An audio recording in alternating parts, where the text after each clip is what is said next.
Okay, boy, this time has just blasted past us. Let's get into defining what twilight language is. Give us the basics of that, and then get into some examples of its implementation and usage.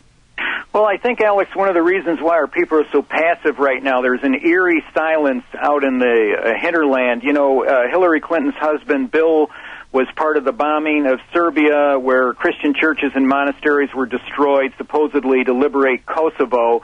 And if something like that had been done by an American president to, say, downtown Tel Aviv, as was done to Belgrade, you can be sure that if his wife was then running for president, everywhere he or his wife went around the United States, they would have encountered a crowd of angry Tel Aviv residents who said, "Look what you did, firebombing our town."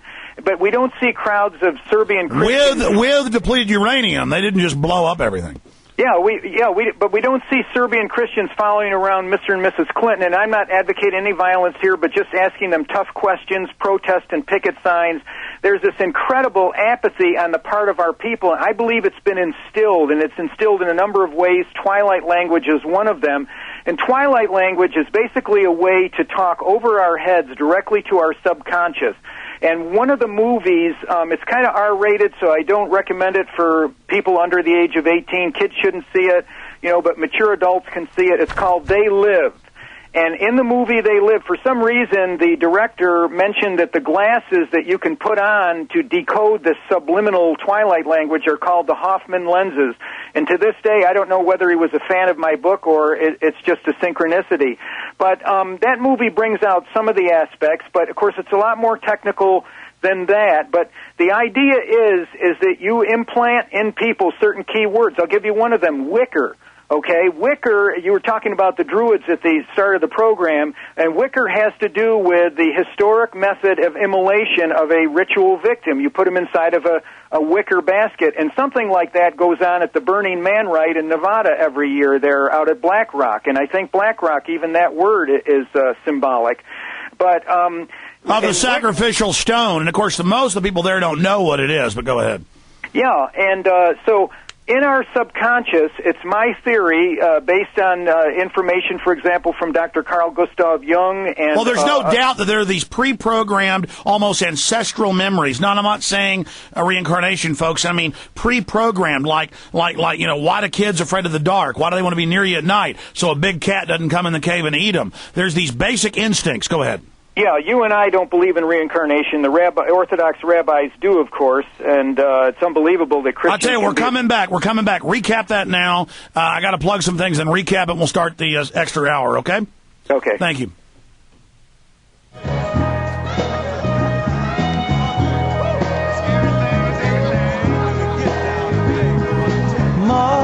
Mother, there's too many of you. You want to be able to watch the video of this live TV/radio show, become a PrisonPlanet.tv member. 15 cents a day. All my films, my book, Paul Watson's book, hundreds of my weekly TV reports, 4+ years in operation. PrisonPlanet.tv, 15 cents a day. Get all the books and videos we carry at Infowars.com. Like Washington, You're Fired, or American Drug War.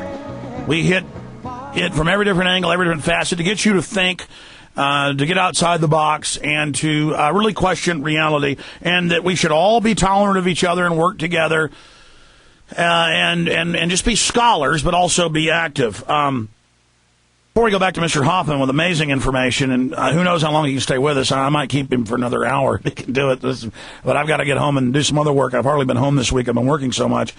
But we've got work for the Raptors. I got 2 new films coming out. I think the film that I'm just about to complete is the best I've ever made. That was really meant to be just a quick film. It's a real sleeper. Wait till you see it. But I'm already digressing there. I want to tell you about some of our sponsors, and one of those is Aloe Ease. And folks, Aloe Ease is just one of the many products that New Vitality have and New Vitality carry. It's a big established company. They don't have magic claims or baloney like these stupid ads that, claim that crystals will heal you or whatever. This is just, really good stuff that's known to flush you out. And aloe vera really does do it. It's concentrated aloe vera tablets. And it's just a really way to get detoxed. New Vitality, that's one of their products. 1-800-569-4056. 1-800-569-4056. Aloe Ease Colon and Body Cleanse. They have Super Beta Prostate, A lot of men have prostate problems with all the chemicals and stuff in our diet. These are well-known herbs that shrink the prostate and make it healthy. A lot of this stuff's even doctor recommended now. They know these herbs are very well designed by God and really work well. 1-800-569-4056, or check out the banner to New Vitality at Infowars.com. And again, please get my books, my videos, the material I put out. That's how we finance our operation. I'm getting a bigger office. I'm going to try to hire more people, do a better job. Maybe get some other folks to do TV programs in the morning and at night with a nice setup. Get on a cable channel that isn't as expensive as you think. But we need the funds to do that. And again, Infowars.com, PrisonPlanet.com. Buy the books and videos there. Watch the films online at PrisonPlanet.tv. Or you can simply expand on that. Having a PrisonPlanet.tv membership, you can make copies of all my films, burn them to disc, the audios, the videos. Every day we take the hour, 2 hours, 3 hours, 4 hours. The show can be as long as I want now. I love it. The freedom. And then we take however much TV we did during that period, sometimes an hour, always an hour. We always at least do an hour, but sometimes it could be 4 hours. And then that is uploaded each day within a few hours for PrisonPlanet.tv members to watch it when you want, how you want, where you want. But I am going to start a fifth hour of Overdrive, and you know what? I'm just going to do 30 minutes. I'm going to respect Mr. Hoffman's time, and I respect my own time and your time. So we're going to come back, try to get more into this whole Masonic system and the whole British angle on it, the Britannic angle, and then Twilight language. Let's get into that first. Amazing, very, very important with Mr. Hoffman when we start the next hour. But I want to officially start that next hour coming in with the intro, so we'll go to Mr. Hoffman in one moment. Right now, though, I need to let Mr. Hoffman know we need to call him back on his number. So, John, will you please IM that number to my producer in Austin? And, Mr. Hoffman, we will call you back in 60 seconds. Is that okay? Yes, that's fine, Alex. Okay, and then we can have you for 30 minutes, correct? Yes. Okay, we're going to call you on our number now. We're going to talk about 15 minutes. Then we'll take 15 minutes of calls from Josh, Will, Kyle, Eric, Todd, and others. The radio show continues. I want to thank all the AM/FM affiliates, shortwave affiliates, main satellite. We'll say bye-bye to you now. Back to Sunday, 4 to 6 p.m. live for another syndicated show. But the Internet TV show continues now at Infowars.com. You'll need to go to those audio streams right now to be able to hear us, Infowars.com, or watch us at PrisonPlanet.tv.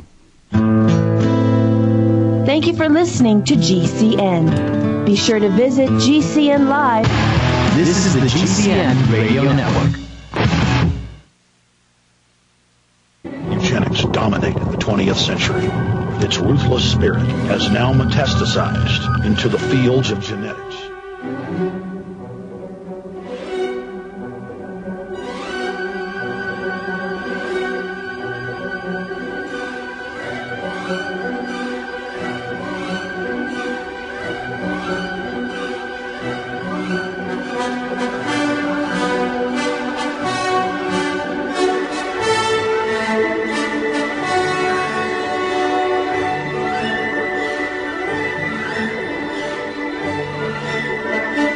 Houston's given us clearance here at Cape Canaveral. We're go launch into Overdrive, commercial free, for the next 30 minutes. My wife's going to kill me if I don't stop doing 5, 6, 8 hour radio shows. I tell you, I do this because I love it. But I just have always smelled a New World Order operation in and around just going after certain groups of people. Because that actually empowers the New World Order. All right, I want to move quickly through Twilight language, the Sub-Rosa command and control argot of the cryptocracy. Then we'll go to these loaded phone lines for Michael Hoffman, our guest, who is a former AP writer, best-selling author, researcher, calls himself a revisionist historian. Let's go back to our guest. Mr. Hoffman, break it down for us. Yes, I'm wondering if just before I do, Alex, if I could brief people on our website and the publications. Is that okay? Oh, sure, yeah. Okay. Yeah, I mean, they're all going to visit it and brief themselves, but go ahead. So we're at www.revisionisthistory.org, and the book that I'm finishing up now is Judaism Discovered. It should be available, and we should be mailing it out in July, but we'll be having a pre-publication sale probably at the beginning of June. So if people stay on our mailing list and stay with us, they can get $5 or $6 off the price on that. And that's really everything that I've got. I've put into that book. I've been writing it for a year, researching it for the last 8 years. And that's and Judaism. again, this is all the rage, Madonna, everything else. We're just looking at it. Go ahead. Yes, absolutely. And so our address is Independent History, P.O. Box 849, Coeur d'Alene, Idaho 83816, and the website is revisionisthistory.org. And we were talking about twilight language, and Alex and I were discussing wicker as being one of the command words. Earlier in the previous show that I did, I talked about how people are aware that Egypt involves, the ancient Egyptians in pharaonic Egypt involves archaeoastronomy and the mystical toponymy of that area, the ley lines, and how the statuary is laid out. But very few people know the emphasis that the Egyptians put on the use of words of power, which Freemasonry is also aware of. The Freemasons have a symbolic figure they call Dr. Syntax, and they have him lecturing at Freemasons Hall, which is the tip-off that there are these key words. And, of course, every Mason knows that there are phrases and secret passwords. Are you on the level? We meet on the square. Many of those having been part of the regular argot of Americans. So ubiquitous was the influence of Freemasonry in the 20th century. This goes a little bit deeper than that because we're talking about an attempt to speak to our unconscious or dreaming mind, which is awake when we are asleep. But so many people are awake, are asleep even when they're awake, and I think probably some of you driving on the highways and freeways will be aware of that with people with their cell phones and all these distractions.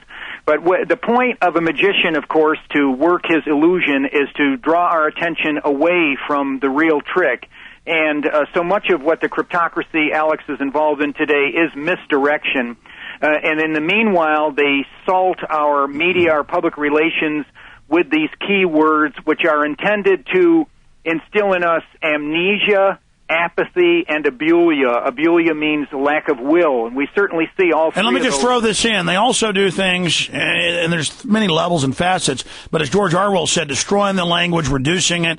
They'll call someone who murders 55 children with a bomb a extremist, which is or a radical, which is a term that doesn't describe a cold-blooded murderer of a piece of filth, a terrorist.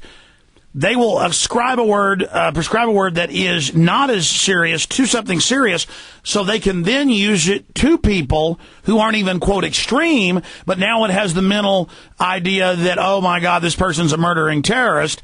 That way they can call you an extremist and not get sued when they're really calling you a murdering killer. I mean, see all those little mind games they play?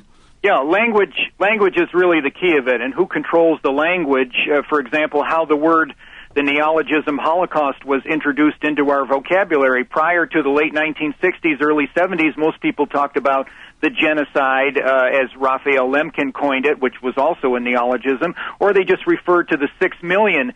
And suddenly this term Holocaust, which means burnt offering, was being applied to people who did not die generally by fire, as it's alleged, but they died allegedly by gas. But see how that is a sacrifice, which they believe by funding Hitler and letting him do all that, then that's the excuse. And of course, you report that you do believe Hitler did kill a lot of people, and Jews, according to what I've read in your writings, which obviously is accurate. The number can be debated, which again is the burnt offering to set up Israel. But continue with words. I mean, continue with lots of words and then this twilight language. I mean, break that down, that definition. Yeah, well, twilight language, if you look on the internet and search around for twilight language, you're either going to bump into my research or you're going to bump into a technical term that's used in Buddhist and Tantric and Hindu manuscripts to talk about the concealment of texts which are not allowed for initiates to access. But twilight language, as used in that Buddhist Hindu context, does not really involve manipulation of the unconscious or dreaming mind. It's a little bit there in Tantra, but mostly it's a technical term for how texts are concealed, which is of interest to me in my study of Judaism, because one of the theses that I bring out in my new book is that even some of the texts in the Talmud were deliberately planted there in case Gentiles penetrated through the Aramaic, began to understand and got access to the text. But we'll leave that for another time or for when my book is published. But in this peculiar case of twilight language in the West, Alex, That's the manipulation of archetypes, and I want to give you an example because I think that's the best way for people to understand it. Darth Vader, how our police now dress, and then a police chief in a major city saying they wear it to intimidate us? I'm sorry, go ahead. Yeah, sure. No, that's part of it, and that would be more the language of symbolism rather than the verbum. But a verb brings up a mental image. Yes, that's right. So it's all interconnected. It triggers it, sure. And so, as we were talking when we were on the national radio there, we were talking about how Wicker is related to the ancient pre-Christian Northern European means of immolation for ritual sacrifice, which was to put put someone into a large anthropomorphic, that is to say, man-shaped wicker basket and set it on fire. And then we were talking about how there were parallels between that and the Burning Man rituals that are done out in the Nevada desert at Black Rock. But if we look at wicker, and again, people can do an internet search or they can do this research on their own to see how much the wicker is associated with the occult and associated with ritual murder. And when I was part of the regular establishment media, one of the stories that I was covering was the Son of Sam murders, which I'm sure you'll recall with the Son of Sam cult. David Berkowitz was the patsy. Yeah, going around shooting people. Yeah, well, terrorizing New York with these very occult letters, which were not written by David Berkowitz. They weren't in his handwriting. He wasn't capable intellectually of writing them, and he now admits that himself. Unfortunately, Maury Terry, the lead investigator on that, has muddied the waters in certain significant ways, which is very unfortunate because about 90% of his book is correct and then 10% is misdirection. But the Son of Sam called himself Wicked King Wicker for absolutely no reason. In the letters to Jimmy Breslin, which were subsequently publicized across the nation, first in the New York Daily News and later in Newsweek and Time and CBS and so forth, this name, Wicked King Wicker, came to be associated with the most electrifying ritual serial murder series really of that era. The Son of Sam thing, if you talk to native New Yorkers who were living in Manhattan or any one of the five boroughs at that time, they feared Son of Sam, and they began to associate subconsciously Wicker with Son of Sam. And I followed this Wicker trail, and they use it later on. There was a movie set in Chicago, and it was on ritual murder and brought in this Wicker thing for absolutely no reason at all. So it's clear that they want to associate the ancient connotations of Wicker with the modern. And what's the message? What's the message of the Twilight language? What they're saying is that these aren't just random murders by lone nuts, even though consciously that's what we're telling you. Officially, we're telling you this. Unofficially, in the shadow side, in the mirror side, we're telling you something else.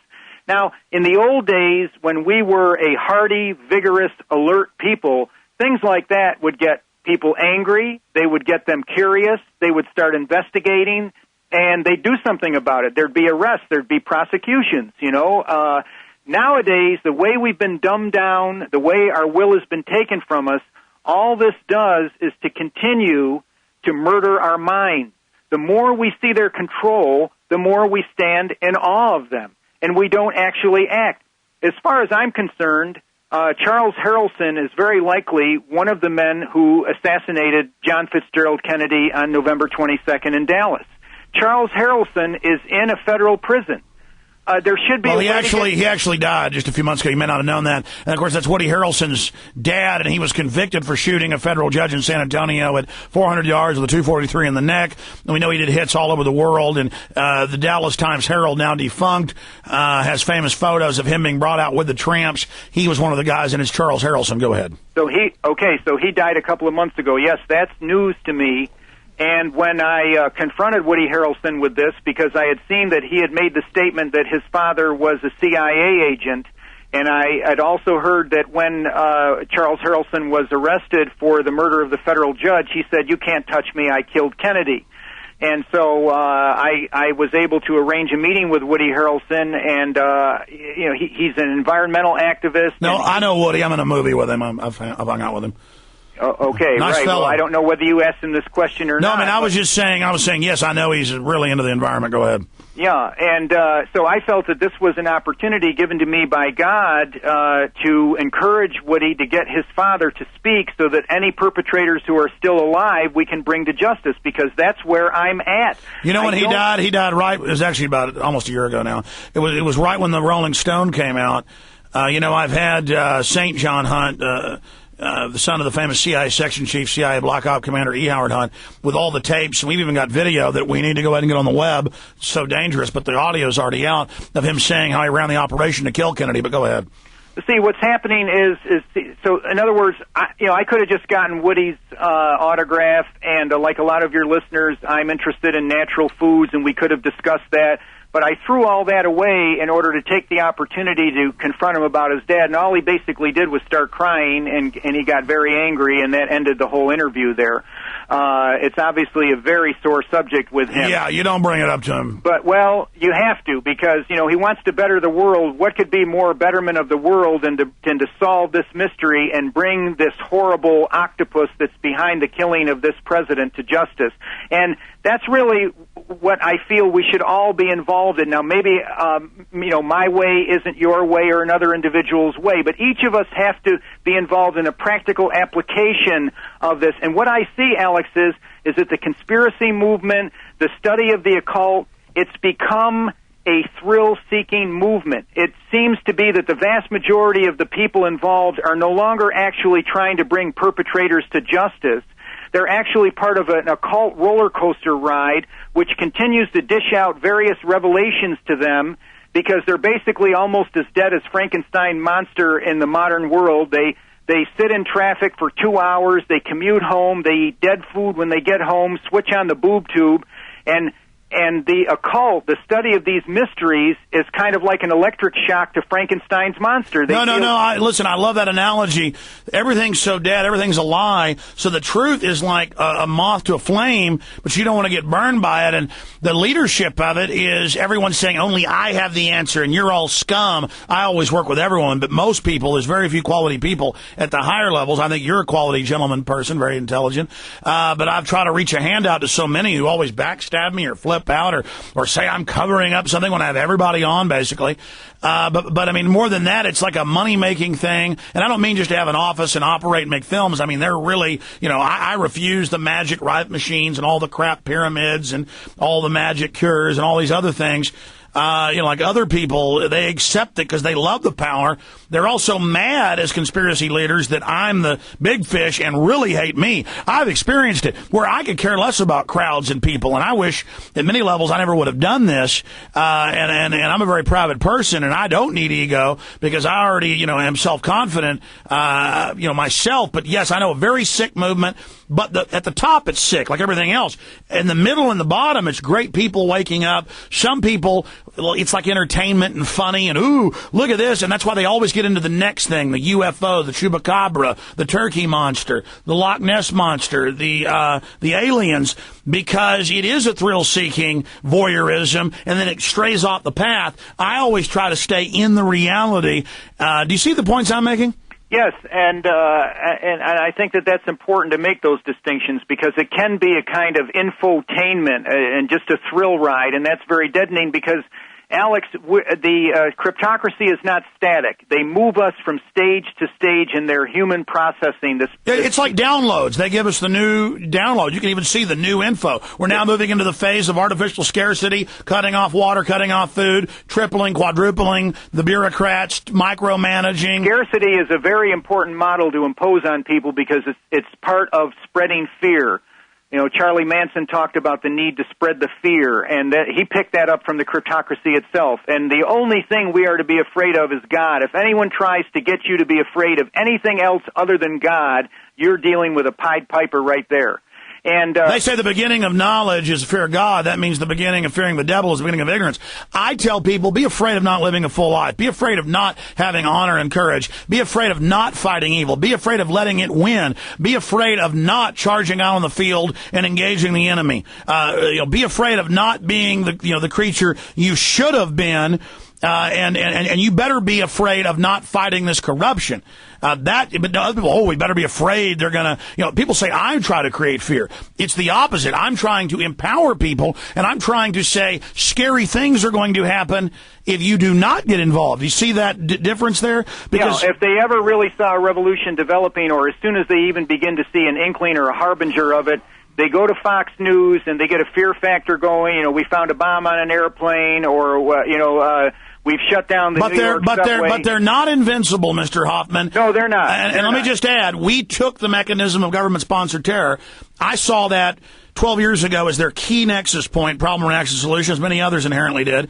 I have been exposing government-sponsored terror since 1997 in film, and I continue to try to take that mechanism and destroy it, break it, have a renaissance, an awakening, an understanding, an enlightenment to problem, reaction, solution, whether it's fake water shortages or fake terror.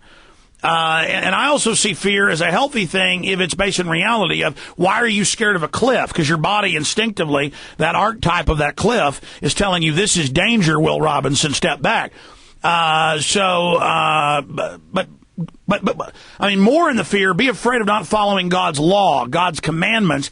That is fear of God, because if you don't, you'll be destroyed. Do you see the point I'm making? Yes. And the phase that we're in now, Alex, and I bring this out in my book, Secret Societies and Psychological Warfare, is the making manifest of all that is hidden, the revelation of the method, which I learned from my mentor, James Shelby Downard, who had studied the alchemical manuscripts and came across this term. It's very unusual. It's unprecedented in the history of the conspiracy. And because what we have previous to this time is concealment. They always tightly and closely guarded their top secrets, and of course they continue to do so today. I want to see if you agree with me. They have to have revelation of the method because they believe the new age is here where they will exterminate 80+% of the earth. They have to have everyone ready to accept it. The horrors that are coming, they have to have us ready. And so it's also a conditioning, like you said, a deadening to hear all this and then to just kind of marvel at the beast as he did on the Isle of Patmos as they rush over you, kind of seeing it come on like a deer in the headlights. Yes, very important point raised in Arthur C. Clarke's novel Childhood's End, where that point is brought out.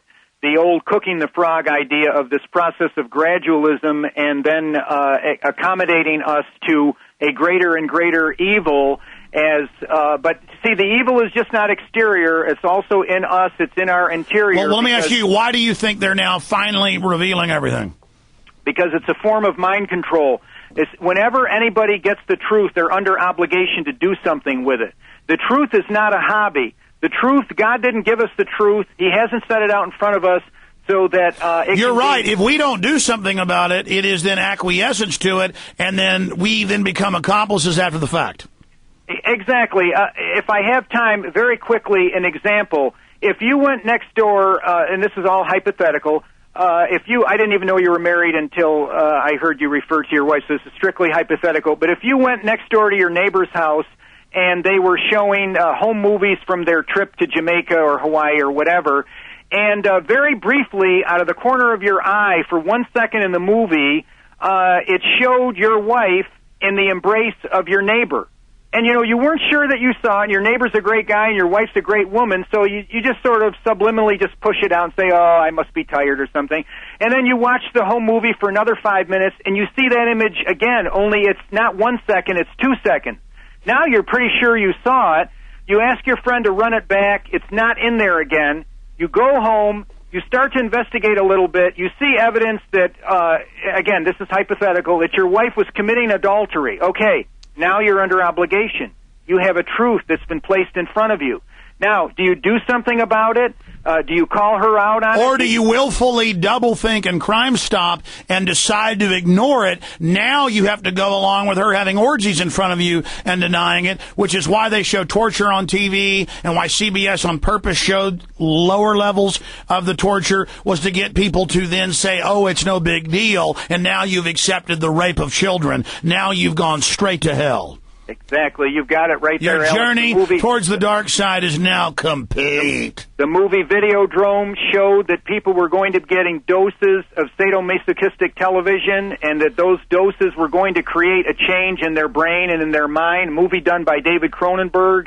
I believe in the late 1980s, and now it's come true in front of us because we are not acting. Now, when people say, well, Mr. Hoffman, what do you mean by act? Do you want us to go out and riot? Or, well, I can give you one example. I can see Stop watching television. Don't let your children watch it. I've got a video of the longshoremen on the West Coast yesterday, the union there, not from the union heads, but from the grassroots, stopped all loading of boats to protest the Iraq war. If we could have that across the United States... That's what they're worried about, is spontaneous. And, this archetypal Sixth Sense thing works both ways. I think that, we can say they're letting it, we're letting them bring it out. I think a lot of the reason they're bringing it out now, and I think they rationalize they're delusional too, they are letting a lot of this come out now because they can't stop it anyways. I think they knew the net would bring some of it out, but not this bad. Now they're wanting to clamp down on it. I don't think they're God and all-powerful. I think they're going to get their butt kicked. Oh, certainly they want to control the information, and they reveal it in increments. Certainly they oppose me. There's a very heavy boycott on me, both on the left and the right.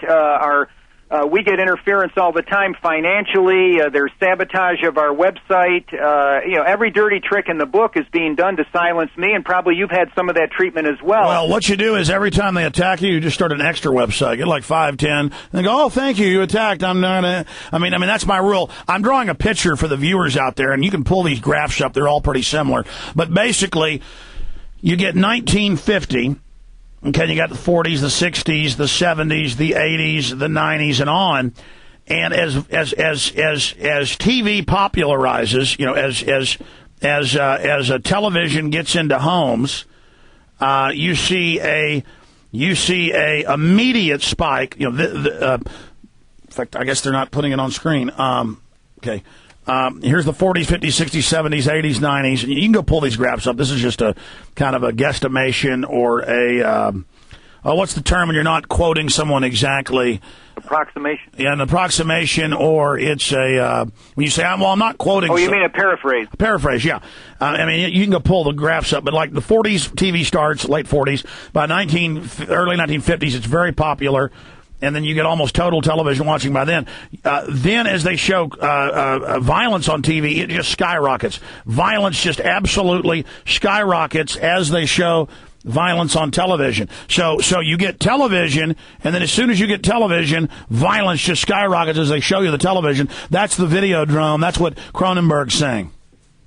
Well, that's right, and also we have to realize that it's happening on the Internet. The Internet is a great source of alternative information up to a point. I still encourage people to get a classical education and to read part of a book every day besides their regular Bible reading, but there's nothing like confronting a text in the quiet of your home for the contemplation, meditation, and the edification of your mind. I'm still a 19th century print reactionary when it comes to the utility of the printed word. Oh, yeah, I'm rereading Cooper's Last of the Mohicans. That's hard to put down at 2 a.m. That's good. And so one of the things I want to warn people about the Internet is if you've got any kids in the house, any teenagers, anybody younger than that, the pornography is free access, and if you don't have a super strong filter on there and the software is available, and somebody said, well, what if my kid is a hacker and he hacks into it? Well, then I guess you'll have to get rid of the Internet. Well, see, there's any rationalization to not even do basic controls.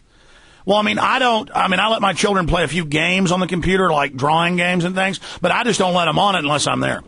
Right, because if you don't have the filter on there, they're going to lose their innocence in about 90 seconds. They can be 7, 8, 9, 10 years old. They're going to see the rawest, most hardcore pornography. And by the way, people think, the devil's advertised as a hot woman in red with horns, the naked devil archetypal rockabilly image, and it's so much fun and cool. Really, as you lose your innocence, you lose the delicate perception of the walls of reality.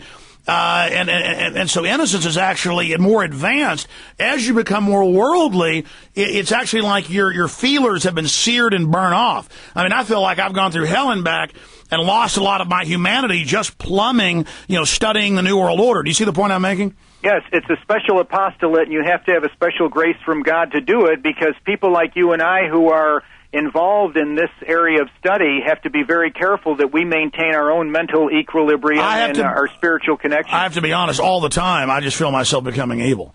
But I think that it's important that your listeners know that there's a point where they've received all the information they need to have, and they need to begin to organize as those longshoremen did. And you notice, Alex, how little media play that wonderful, spontaneous grassroots protest. I didn't know.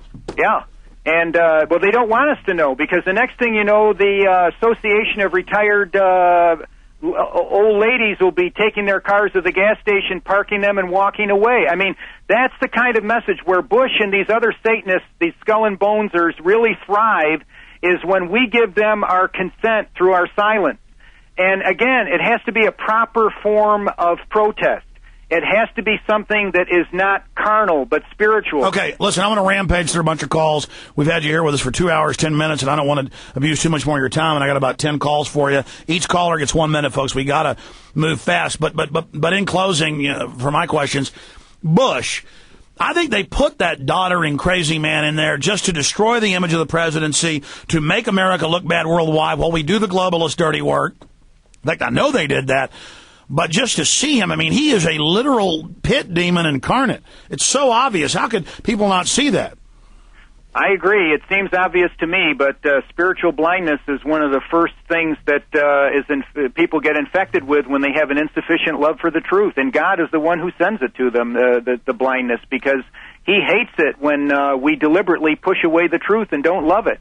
And there's quite an obligation when you love the truth. Those who are truth lovers understand that you may not turn out to be the wealthiest or the most popular person, but you're doing what God put you on this earth to do. And when you refuse that, then you get saddled with Bush. Bush is the president that we deserve based on the degenerated state of the American people today. The rehabilitation of this country starts with the spiritual renewal of each one of us, that each one of us pledges we will never steal anything again in our lives, not even a penny. We will never tell a lie. If somebody calls us up at home and we don't want to talk to them, we're going to have to tell our children, hey, kids, tell them I can't talk right now. We're not even going to lie at that level. And when we build ourselves up from that to the longshoremen on the West Coast that refuse to load those ships because they're tired of this murder and this genocide in the name of the American people, on up, then we've got a movement. But we have to move beyond simply infotainment and simply gathering all of this thrilling information, because that can inculcate morbidity in us. And that in itself is a form of passivity that the cryptocracy can use. I agree with you to a certain extent for those that are doing nothing but getting into his infotainment. But I think most people, it's an explosive growth and awakening, and I have a more positive view overall. We need to take action with the knowledge we have. I think is what you're saying. Yes. Okay. Listen, we got to rampage through these calls quickly. We're going to talk right now to Eric in Philadelphia. Go ahead. You're on the air, Eric. Thanks for holding. Turn the phone up. It's always good. No, I have the phone up. How you doing? Good. Go ahead. I'm there. Yeah, you can go ahead and talk now, sir. All right. Amazing show. You guys are talking about the Luciferian effect. Your phone's really bad. I don't know why it's doing that. Just try to make your point quickly. Hold on, I'll fix it. Oh, he's on a voice changer. Oh, man. All right, no, I'm not on a voice changer. You guys are talking about the I'm going to have to let you go. I'm sorry, sir. I just can't do it. I don't know if it's our phone system or what, but we'll find out here in a minute. And you can call back and see if your line's better, sir. Who's up next? Josh in Florida. You're on the air. Hey, how you doing? It's us. It's us. Can you hear me? Go ahead and try now. Hello? I may have fixed it. I may have accidentally hit a button. The other guy can call back. Go ahead, Josh. Hey, how you doing? Good. Great show today. Texe Marrs and Mr. Hoffman. Quick question, Mr. Hoffman, how do you feel about the correlation of the Book of Enoch, Genesis chapter 5, the Epic of Gilgamesh, and the story with Noah, and the Sumerian tablets? Well, there's an attempt, and I don't want to stigmatize it as necessarily New Age, but certainly out of these Da Vinci Code genre of books, to attack the credibility of the Bible and to bring new text. And also to associate it with the eternal pagan psychodrama. And if there's one thing the Old Testament is not, and what makes it unique, is it stands apart and separate from that eternal pagan psychodrama. You can see all the hallmarks of that paganism in Judaism, where, for example, they believe in reincarnation, and true Israelites, true Christians do not. They believe in magic and superstition. True Israelites and true Christians do not. As far as the Epic of Gilgamesh goes, You can see parallels between Gilgamesh. You can see certain parallels because there, for example, the deluge. The deluge exists in many cultures because they're witnesses to a fact that actually happened. But it doesn't mean that there is that the Bible grows out of that type of paganism. Of course, I'm not an Old Testament scholar here. My specialty is Judaism, Talmud, Kabbalah, and secret societies. There are probably other people. Okay, let me get a comment from the caller. Better than I. Yeah, we got to move on. We'll be here all day. Does that answer your question, Josh? Yeah, and just the Anunnaki and the Nephilim in Genesis chapter 5. Any comment on that would be great. I'll take that off there. Sure, the Nephilim is really what brought the flood down on us because of the practices that were going on. We're seeing a lot of these practices today, these bestial practices. The evolutionists say that we were apes and we're headed towards this higher state. I say that we began in a state of humanity, and the cryptocracy is bestializing us down to the level... Well, let's be clear. Apes don't do what humans do. Yeah. We don't even... That's right. We've sunk beneath them. And so we can see parallels with the people... These depraved people in Genesis, we can see those parallels today in the modern world. Yeah, it looks like genetic engineering to me from what it says. Okay, let's go ahead and talk to Eric in Philly. You're on the air. Sorry about the phone problem. Hey, not a problem, man. I think today is probably your best show, Alex. Okay, thank you. Go ahead. All right. Luciferians have been around for thousands of years, correct? Well, I wouldn't necessarily use the word Lucifer, but because that means light bearer, and you can get it. But I would say that Satanists have been, yes, and they use the name Lucifer sometimes, yes. Well, Lucifer, I mean, like you see a lot of like things that have to do with light, like the Statue of Liberty's torch, and yeah, that's a man in drag. No, I mean it really is. That French admit that. That's a. You want to explain that to him, Mike? How it's a Masonic garbed man. Well, I'm going to take his question, and then we'll see what he has to say from there. Go ahead, sir. Okay. I think that also, you guys were talking about the Zionist disinfo that's going around. Yes. I had a guy tell me that Dylan Avery is a Zionist conspirator because he didn't have the dancing Israelis in his 9/11 movie. And that's the kind of stuff that goes around. Well, yeah, I mean, that's like an inquisitor. It's like they're the thought police. Everyone must say exactly and only on one subject, and my show's got to be 24 hours a day, only that. No, this is a syndicated radio show. We're covering everything. Dylan Avery, by the way, I'm looking at Jason Bermas out the window. He's out there making a film that a large portion of it is about that right now. Why don't you ask him what he has to say about it? Well, I mean, I'd really like that because, like I said, we're like, well, he's out there editing the film. Okay, look, I appreciate your call. You see, I'm here with Michael, talking about all this. I just had Texe Marrs on. I had another guest on earlier this week talking about this. I've always had guests on talking about this. But once the sacrament that Alex Jones is bad and doesn't talk about these issues is set, people can't ever go back and say that they were wrong, that I'm not a Lakudnik or something, okay? It's part of the morbidity, Alex, of these people who exactly. It's just dark hatred and cussing at people. Yeah, that's what I mean. They need to get out of their house, away from their computer, read a book, say some prayers, and get out into the real world. I know that I was part of a 9/11 session last summer where and of course I believe that the 9/11 attacks are a hoax, but I find that there are these inquisitors or people who have set themselves up as the popes of the 9/11 conspiracy, and if I deviate 1% from their line of thought, then I'm as bad as Bush or Cheney. Well, exactly, and then we all just factionalize, and my whole issue here is, you're a sharp guy, Michael Hoffman. I didn't do any pre-interview with you. I didn't say what you could talk about. We take real phone calls. These guys go on the web and say, my guests are fake, my calls are fake, it's all fake. But then they call into the show, and I'm not even mad at that guy. But here, hell, let's inquise it. I just won't get home to see my wife. Hey, come on in here, Bermas. You don't know what I'm talking about, but come on in here. Or maybe you were. You better not be listening to the show. You're supposed to be out there working, getting that film done. Okay, now you're making a film exposing the Israeli connection, a big part of it, big risk to you, big cojones. You're going to be demonized. You're the evil Zionist who has now been ordered to do this so you don't blow your cover. I mean, that's how it's going to see, we can't even then expose it. We have to be bad. I'm sure that's exactly how they're going to play it out, is that, oh, my God, he is exposing it, but it's 7 years later. Listen, I've talked about this on my radio show dozens of times. I talk about it in talks. What are you doing listening to the show out there? You're supposed to be working. I am working, but you just pointed at me, Alex. So you knew what I was saying when I just said it. Yeah, because the feed's going live out there too, so we heard that. But yeah, basically, I live with Dylan. I don't live with Dylan anymore, but I lived with Dylan for about 2 years. We're well aware of the Israeli involvement into it. Yeah, but see, this is a petty power trip. By answering the Inquisitor, then it's more inquisiting. And then, see, they have these people that just sit up there questioning. Like, I don't question everyone. Where are you from, Hoffman? Who's paying you to do this, Hoffman? Who's paying you, Burmis? I mean, I know that the globalists aren't all powerful. They put out propaganda from big outlets, and then they have their minions regurgitated who don't even know they're part of the program. That's why their symbol's the pyramid. They're not all powerful. They don't control everybody. And I tell folks, instead of thinking I'm an agent all day, go out and wake somebody up. Go get involved. Go to a rally. Yeah, go figure out a boycott, like Mr. Hoffman said.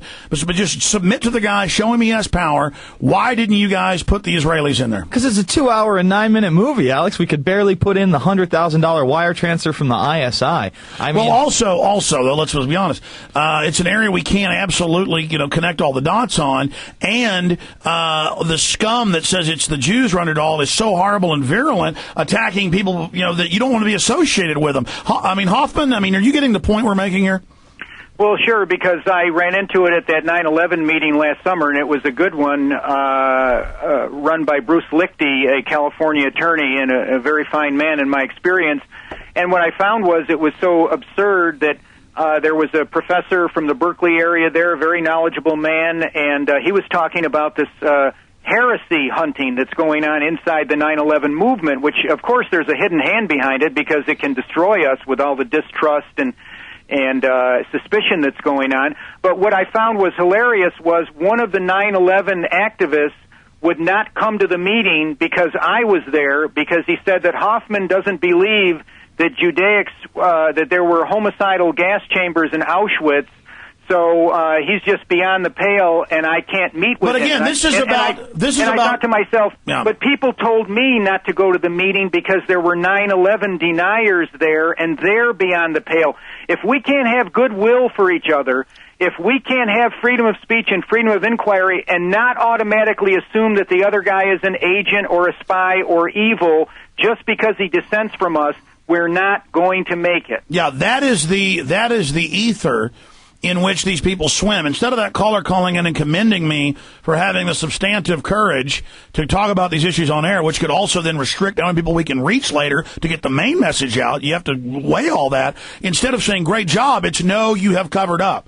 And so now I'm like, God, these people are scum. Do I even want to, maybe they're completely wrong about things. You see, But I guess that's really it. I guess I do have a classical education. Not that I'm smart, but I know I've seen how humans have worked before, and so I tend to know the patterns. And I don't think a lot of these people really have lived that much. Maybe I'm not saying I'm different, but I just don't understand it. There's no discernment either. Well, a lot of these people are crippled in mind, body, and soul. They use this movement for whatever their own psychological hang-ups and problems are.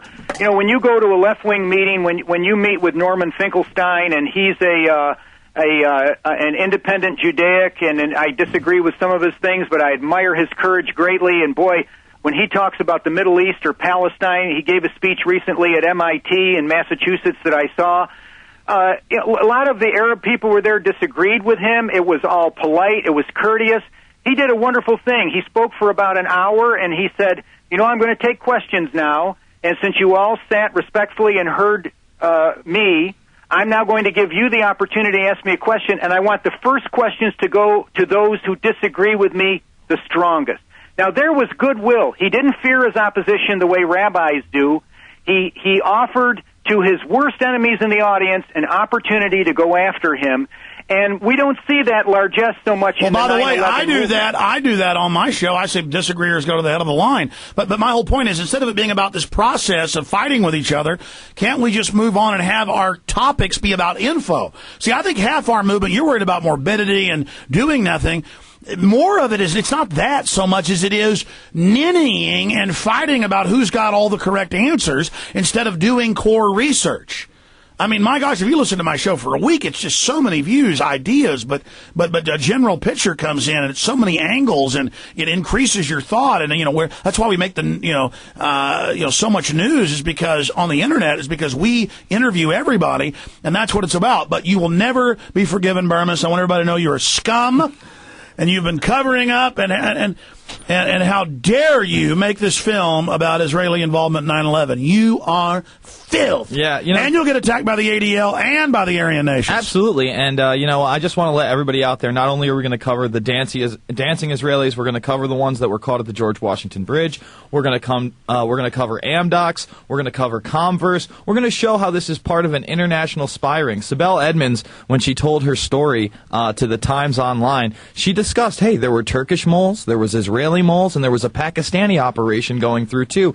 And Mahmoud Ahmed was the one that headed that up. See, there's different operational arms in 9/11. You had the Israelis who were more on the ground to, tape the event, possibly let off some of the explosives. Then you had the Pakistanis out there as a cover for funding the hijackers, creating the trail. Who were the patsies? Yeah, creating the patsies. And the Turks are probably working hand in hand with both the Israelis and the Pakistanis to give coverage to the people inside our own government. See, to say that there were different governments involved doesn't give cover to Israel, but people will claim that. No, it's like we're saying 3 guys robbed the bank. They're all 3 just as guilty. And they're like, no! It's like when I say LBJ, because the admirals that were there and the captains and everybody, they told me we believe LBJ was involved. It was all set up with Israel. That makes Israel more guilty and LBJ more guilty. It doesn't give them cover. You see, again, it's these people. That's why Christian religions break into thousands of pieces, because a new preacher wants to attack the old preacher to go set up his new group and make it about how it's jealousy of this radio show is the main thing. And but hold on, we spent enough time on this distraction. Now no one else gets to talk and talk to guests because that person called in with that, and then we have to defend this. But Burmis, we're going to have you filling in next Friday when I'm out of town. Thanks for coming in with us. You're evil and bad. Thank you, sir. Thank you. Get out of here, you evil cover-up person. Take care. I just want to say, Alex, that they pushed the idea that knowledge is power. DARPA's slogan was Scientia et Potentia. I don't believe that knowledge is power. I believe that power lies in the ability to detect fraud. And that's something that you can really only learn through a lifetime of careful study, and you need teachers. It isn't simply a flood of knowledge and information, but it's the ability to detect fraud. Well, I mean, the people perish for lack of knowledge, though. Well, yes, that's true. That's one component of it, but I think there's a lot of folks that believe that knowledge itself is a palliative, and once you have this knowledge, but what happens is so many people have all these competing theories that folks expose themselves to an alternative, but if they don't have the ability to detect fraud, they end up more confused than even the regular man on the street. I'm not saying that you're wrong for having a program where you allow competing points of view. I think that that's excellent because, as I said, there's a boycott against our work, and you're one of the few that has afforded us a national platform, and I'm grateful for that. Yeah, but see, there's a boycott against you because you're actually being reasonable and trying to point at facts. That's what the establishment doesn't like. They want a bunch of idiots, and again, we've just never been afforded the credit that we've always covered this. It's just that we haven't done it in a frothing, mindless, peon level, way of doing things, and our job is to get people thinking and to make no group feel bad, to make no group feel like we hate them, because we don't want to empower those groups by making them feel like they've been persecuted, because then they empower their corrupt masters. Precisely. I mean, if I come out and say I don't like black people, we want to do some counterintelligence where they come over to us. So many times we have had the cryptocracy infiltrate our ranks. How about us infiltrating their ranks by getting people of goodwill to understand we don't hate them, we want to lift burdens off their shoulders, and let's all work for the truth together. Okay, let's go to another call. Hear how I'm bad. And screen calls, even though they can call right in. Let's go to Will in Philly. I'm just joking. Go ahead, Will. For people out there not aware, make no mistake, there's a multi-million-dollar campaign out there to balkanize the truth movement, and Alex, a large chunk of it's spent on you. I'm sure you know this. Oh, my God, it's incredible. It's unbelievable. I commend you, man. When you started getting nuts about the murder towards the Mossad murder torture of Riyad Ahmed, I just knew. I said to my friend, I said, he's going to get death threats. If you continue to expose Zionism for the wretched ideology, and that's the operative word, it's not a religion, that it is, you're going to start feeling the heat, brother, and I just want you to take precautions. You can go online and you can see true Torah Jews against Zionism getting spat on by Zionist apologists and blind followers. And Herzl, Theodore Herzl, the founder of modern Zionism, talked about how useful anti-Semitism could be. He said something to the effect that it is essential that the sufferings of Jews become worse. No, yeah, that's the exact quote. No. Yes, and... Well, see, I mean, that's like the ADL endorsing Schwarzenegger, who's a Nazi, gay porn guy. Praises Hitler. But that's okay. But then if you're for free speech, you're Hitler now. See, but our own movement's calling for speech control. Our own movement's calling for only having balkanization. See, no, I am for the Bill of Rights. I am for the Constitution. I appreciate your call. Great caller. Go ahead, Will. No.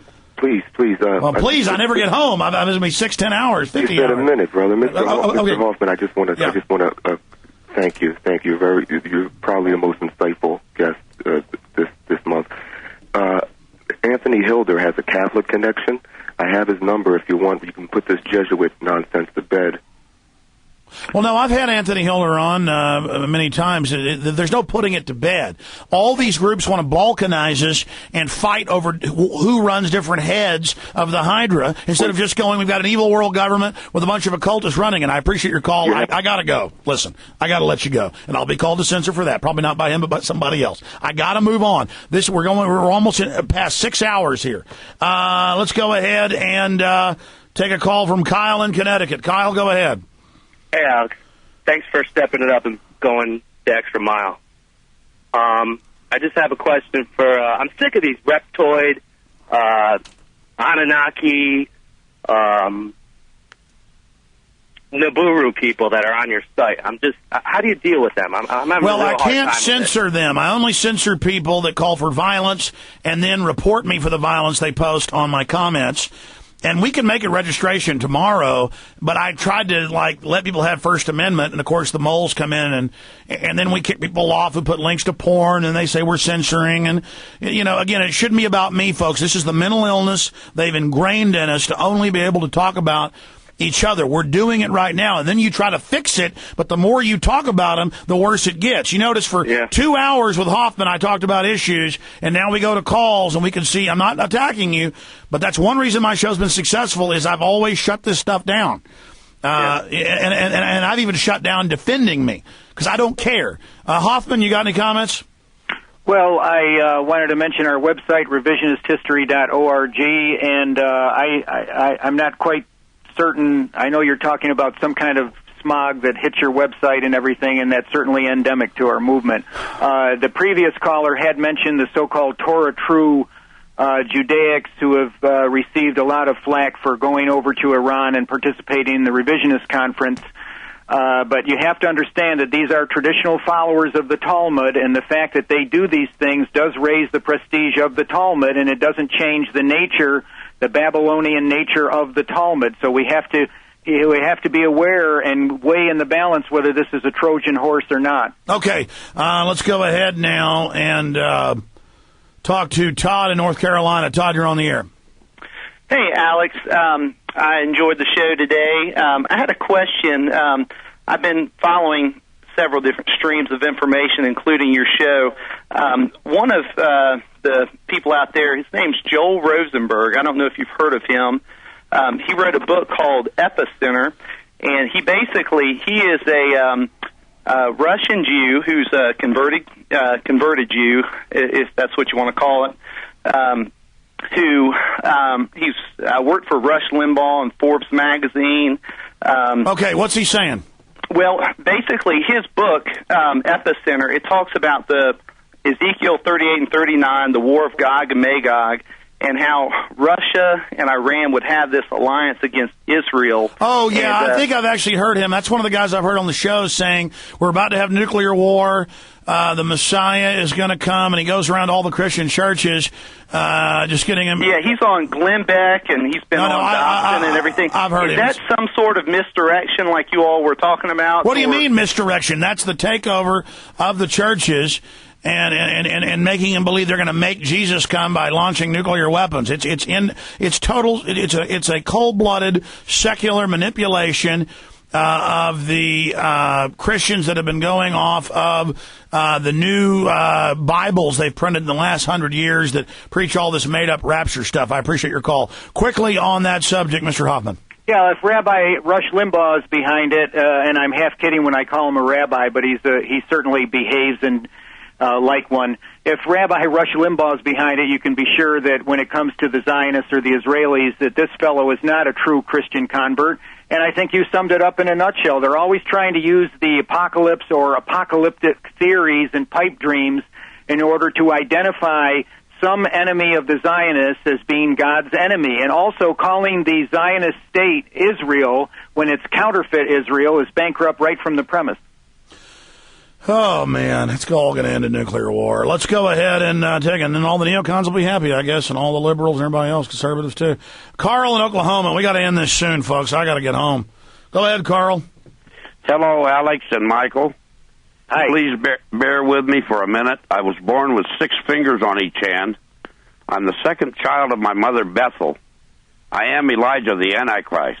I appreciate your call, man. I can't do this. I can't do it. I can't do it anymore. I just can't. I mean, look, it's what they've done to everybody. We start taking the calls, and it's just insane asylum.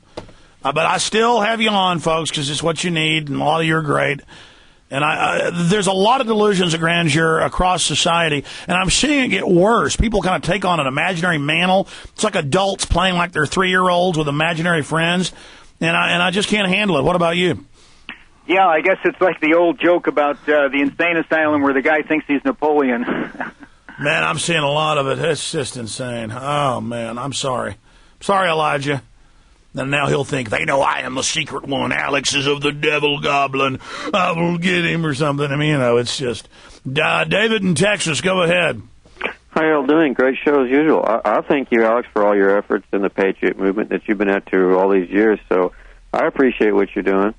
Let me ask that question to Hoffman, but I want his real comment. And believe me, I'll have you back on sometime, even if you say I'm the worst creature on earth. I want your real answer. I take you as a smart, intelligent guy with a lot of discernment. What do you think of Alex Jones? I mean, have I not brought in 1 million loads of fruit, good fruit, energizing, waking up millions?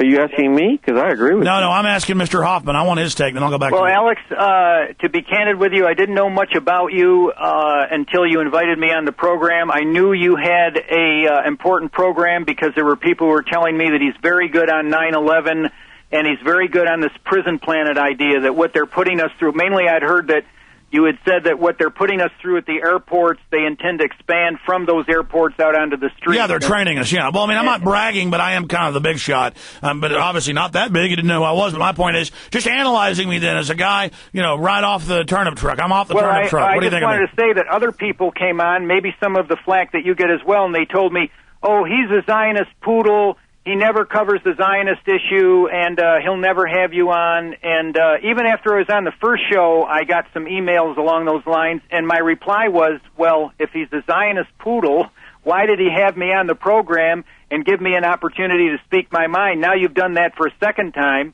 Yeah, but see, that's how this works, though. I had guests on 10 years ago about this. I mean, that's my point, is that it's too important that I be the bad man. I mean, like if I see evidence to the contrary to something, I'll admit I was wrong. They won't do that. But that's because I'd like to ask my supporters to write letters to GCN Network and thank them for having the Alex Jones program on the air, and I hope that the people who read my books and listen to my tapes will patronize your advertisers if it's something that they feel is good or useful for them. And I don't know, I'd have to sit down and have a glass of beer with you to find out if we're on the same page on everything. But what I admire is the fact, and what I've gotten from you, and I'm sure you haven't tried to deceive me, if this is the real Alex Jones that I've been dealing with over these last 2 programs, You have a love of the First Amendment. You have a love of freedom of expression, and you have a love of people like me I'm a very marginal person, and I have a small audience, and yet I think that some of the information and research that God has made accessible to me is extraordinarily important for the survival Well, no, exactly. of our nation. That's why you're here, because I think the way you put it, I know you're genuine. I have discernment, and I think a lot of people are blinded. They don't have it. And I've helped so many other people try to get their word out, and then they flip out. And I think they're in it for the wrong reasons. This is life and death. And again, it isn't that I don't really mind being attacked. What I don't like is I know people are wasting their time because I know they're blind if they're attacking me. I mean, I'm just trying to be friendly and be nice to everybody, and at the same time get people thinking. I interrupted you, caller. Finish what you're saying. Oh, that's no problem, Alex. Very quickly, it's the way I see it. First of all, I appreciate what you're doing. I generally agree with what you're doing, and I certainly don't. There's a couple things I take a slightly different opinion on it, but I don't hold anything against. Well, I change some of my views, not my core views, but not my core values, but I change views month to month, year to year. I mean, we all grow, we all change, exactly. we all have experiences. We all saw the Israelis run that armored vehicle over that woman and laugh about it, American citizen. You know, we all saw Bush say, if I was a dictator, it'd be a heck of a lot easier. You know, there's a process here. And that's why we have plenty of evil people we know are bad. But we need to, again, be a little more genteel about everything, and myself included. But any comments or questions, sir? I really got to go. Oh, very quickly. I would say the movement, everyone needs to get together. It's the movement. It's about the country, our future, stopping world government conspiracy. But everybody get together, though. It means everybody has to agree. It's not about any single person. It's not about egos getting out of hand. People need to be more humble and Christian anyways, and it's about God, not about any one of us individually. And I appreciate what you do, Alex. And I wouldn't be the kind of person who might say, go out and stab you in the back, think they're going to eclipse your efforts. That's ridiculous. No one's going to eclipse your efforts. You've done a great work. I want people to eclipse me. I appreciate your call. I have people that I try to trust do the show and fill in and build them up, and then they do the most horrible stuff you can imagine years ago. I mean, you know, that's what I mean. I don't want to be the main attack frigate going in at point-blank range against the New World Order. I don't like to, give them every tool to come back and attack me. Well, if they're turning on you, then I'd have to say, where is the Christianity? Because Jesus said to love your enemies, to bless them that curse you. And a lot of these people openly in the movement don't even profess to be Christian. So... Well, that's unfortunate then, because I think the Christians have to take the leadership, but they have to be authentic Christians and not Christians in name only. And I certainly want to testify that I love the Talmudists, and, I ask God to reform them. I certainly don't hate them. I hate the sins that are committed, and I hate the crimes that are committed. And as I said earlier, the Apostle Paul said, the ruler bears not the sword in vain. For example, I'm in favor of capital punishment, as the old-time Christians were. Well, I mean, that's a larger issue. I don't hate people in Israel. I don't want them to die. I know most of the people there are ignorant, don't even know what they're part of, just like Americans aren't. That's my point, is it's evil groups at the top. And so, just like if I'm attacking Italian mafia, I'm not against Italians. Right, but at the same time, the individual Israeli has got to be aware that they benefit from the colonialism and the oppression of the Arabs. And if you use the Allied World War II formula that allowed the terrible Holocaust against the German people, the German civilians in all the major cities, and that's justified to this day by all number of ideologues on the right and the left. But you also have justification by the colonialism that happened here in the U.S., and we talked about that 2 hours ago. Yeah. No, I'm not for collective guilt, but they apply it to the Germans, and then they exculpate the Israelis. Oh, I understand. That's why we're here discussing this. Let's, you know what, I just can't take anymore. We got to end this. Who's been holding the longest here? Ron in Ohio. I'm going to have to cut it off there. Go ahead. Hey, how you both doing? I appreciate listening to both of you. I've been following Mr. Hoffman's website for quite a while and reading up on it. I am a Christian, but I'm what would be considered a preterist, which is demonized by most institutional sectarian well, churches. I mean, if God's kingdom's come to earth and everybody's happy and there's no more evil in the world, or the devil's gone, if you know, in the Christian paradigm. That just is crazy. I mean, I'm not mad at you. I'm not saying you're a bad person. I'm not saying you're going to hell. I don't get into these judging games, but I mean, the preterist thing has got to be even more ridiculous than the rapture crowd. Well, it depends on who's preterist. Look, I've studied the preterist stuff. I study all this stuff voraciously. Well, let's get Hoffman's comment on that. Well, I'm just concerned basically about this eschatology that suggests that all prophecy or majority of prophecy is happened in 70 A.D. by Titus. Well, I believe a great deal of prophecy was fulfilled in 70 A.D., but I believe there are also unfulfilled prophecy. But I think that it becomes a dead end for us if Christians who have goodwill. There's so few of us in this movement who are united on the big issues. And then we start tearing each other apart because one man is a preterist and another man is something else. I mean, I'm not really privy to this theological minutiae here. I read the Bible, and I don't really do this theological hair-splitting, which I think is almost a curse on Protestantism with the factionalism and the subsects and the disunity. It's certainly fine if somebody has a theory about prophecy, but I hope that it will not become something that interferes with salvation. I hear you, and I appreciate your call. I hear you, and I appreciate your call, Ron. I mean, that's my thing. You know, I had family, the Ayers family and others, that raised Colonel Travis's son. It's in the movie The Alamo, him dropping his kids off.